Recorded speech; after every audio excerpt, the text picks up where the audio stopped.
আমিরাতে বিক্ষোভ করে গ্রেপ্তার প্রবাসীদের মুক্তির বিষয়ে আলোচনা করবেন ড ইউনূস। দেশ পুনর্গঠনে ভূমিকা রাখবেন প্রবাসীরা। বিস্তারিত জানতে ভিডিওটির শেষ পর্যন্ত দেখুন। পররাষ্ট্র বিষয়ক উপদেষ্টা মো.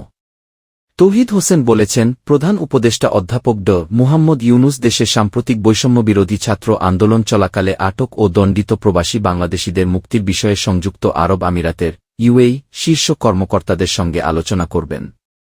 আজ বিকেলে পররাষ্ট্র মন্ত্রণালয়ে তার প্রথম প্রেস ব্রিফিংকালে বলেন, আমরা আশা করি প্রধান উপদেষ্টা আগামী 2-1 দিনের মধ্যে ব্যক্তিগতভাবে সংযুক্ত আরব আমিরাতের শীর্ষ কর্তৃপক্ষের সঙ্গে কথা বলবেন, যাতে কোনো দ্বন্দ্ব ছাড়াই এসব প্রবাসীর মুক্তি নিশ্চিত করা যায়।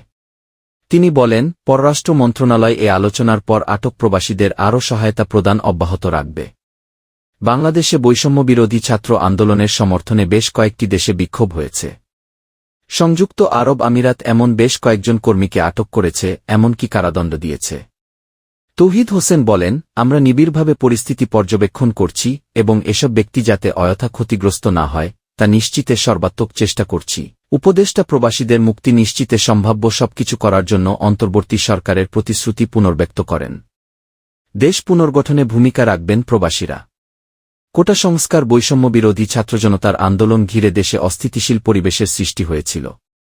শিক্ষার্থীদের এই যৌক্তিক আন্দোলনকে পুঁজি করে দুর্বৃত্তরা রাষ্ট্রীয় বিভিন্ন স্থাপনায় হামলা ও ভাঙচুর চালায়। ক্ষতিগ্রস্ত স্থাপনাগুলো মেরামত ও দেশ পুনর্গঠনে ব্যাংকিং চ্যানেলে রেমিট্যান্স পাঠানোর আগ্রহ প্রকাশ করেছে কুয়েত প্রবাসীরা।